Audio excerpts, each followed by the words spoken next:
नमस्कार मंडळी, स्वागत आहे मनाच्या मेजवानीमध्ये।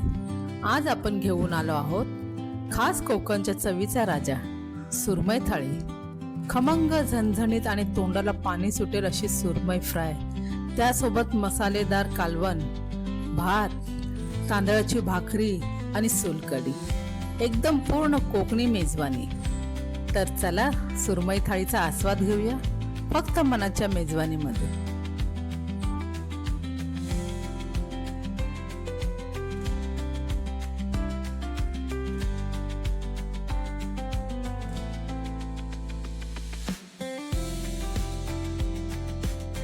सुरमई फ्राय करण्यासाठी आपण मध्यम आकाराचे सुरमईचे तुकडे घेतले। कालवण बनवण्यासाठी इथे आपण डोक्याच्या भागाचे तुकडे आणि शेपटीच्या भागाचे तुकडे घेतले।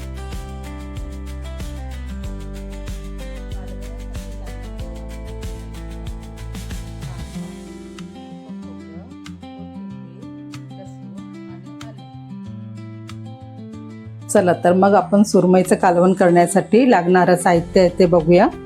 त्याच्यासाठी आधी वाटण तयार करून घेऊया। इथे मी आधी थोडं तेल टाकते। तेल चांगलं गरम झालं की त्याच्यामध्ये कांदा भाजून घेऊ।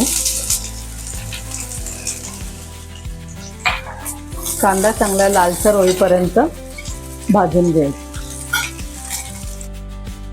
आता इथे कांदा बघा चांगला लाल भाजून झालाय। आता आपण त्याच्यामध्ये खोबरं टाकूया। हे सुकं खोबरं आहे। नेहमीच तुम्ही ओल्या खोबऱ्याचं खाता, एकदा सुक्या खोबऱ्याचं पण कालवण खाऊन बघा, किती छान आणि टेस्टी होतं ते। आपलं खोबरं चांगलं आता भाजून झालंय। त्याच्यामध्ये लसूण आणि अद्रक टाकूया आणि थोडी कोथिंबीर टाकून सर्व एकजीव करून घेऊ। चांगलं भाजून घ्या आणि थंड झाल्यावर वाटून घेऊ। हे आपण जे कांदा खोबरं भाजलं होतं त्याचा हा बारीक वाटलेला मसाला अशा प्रकारे तयार झालाय। कालवणाच्या फोडणीसाठी लागणारं साहित्य आहे तयार केलेलं वाटण, 1 चमचा धने पावडर,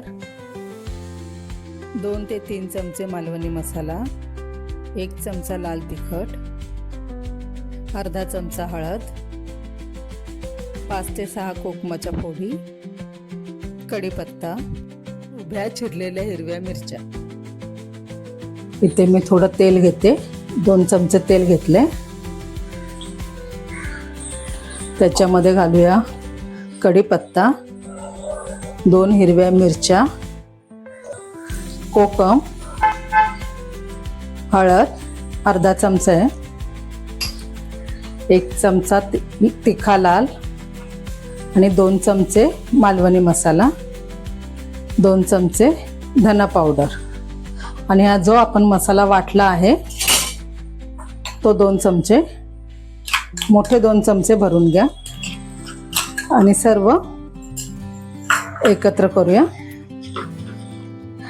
आणि त्याच्यामध्ये तुम्ही चवीनुसार मीठ टाका। हे कालवण खूप सुंदर लागतं, तुम्ही एकदा नक्की ट्राय करा।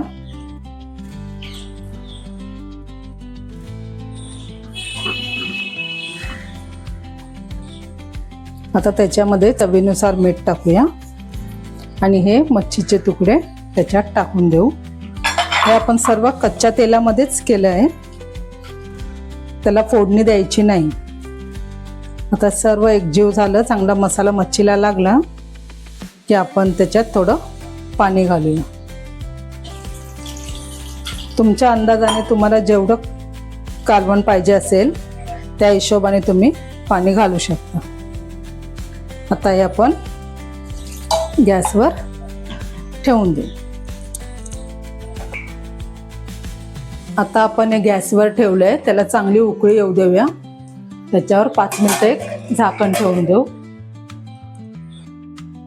मच्छीचं कालवण होईपर्यंत आपण इथे सुरमई फ्रायची तयारी करूया। त्याच्यासाठी इथे लागणार आहे 2 चमचे आगळ, 1 चमचा मीठ,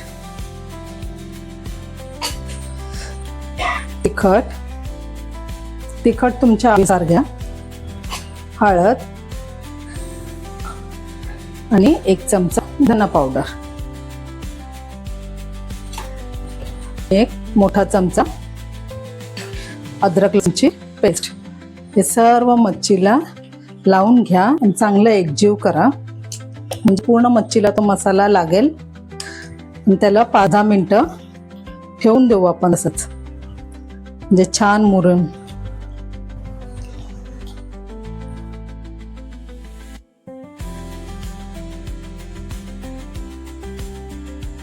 पहिला सगळा चिकन मसाला लागलेला आहे. आता आपण हे 10-15 मिनिटासाठी झाकून ठेवू. सुरमई तळण्यासाठी इथे मी घेतले तांदळाचं पीठ, 1 चमचा हळद आणि 1 चमचा तिखट. चला तर इथे मी एक पॅन तापत ठेवलंय, तो बऱ्यापैकी तापलाय. आता आपण त्याच्यामध्ये तेल घालून घेऊ. तेल जरा गरम होऊ द्या. तेल तापलंय चांगलं. आता आपण सुरमईचे तुकडे याच्यामध्ये मिक्स करून घेऊ. चांगले दाबून लावा त्याला ते पीठ. आणि आपण एक एक सोडून देऊ. जेवढे तुकडे बसतील तेवढे सोडून द्या त्याच्यामध्ये. अशा प्रकारे तुम्ही सर्व तुकडे टाकून घ्या आणि गॅस थोडा कमी करा, म्हणजे करपणार नाही. मैत्रिणींनो, बरेच दिवसांनी मी हा व्हिडिओ टाकत आहे, त्याच्यासाठी प्रथम सॉरी, कारण काही घरगुती प्रॉब्लेम असल्यामुळे नाही टाकता आलं, पण याच्या पुढे नक्की टाकत जाईल. माझे व्हिडिओ जर तुम्हाला आवडत असतील तर कृपया लाईक करा, शेअर करा, सबस्क्राईब करा.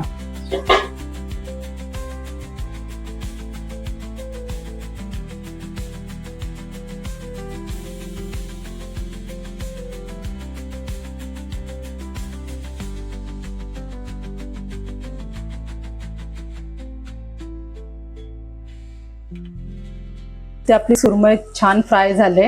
आता आपण सुरमई थाळीची तयारी करूया.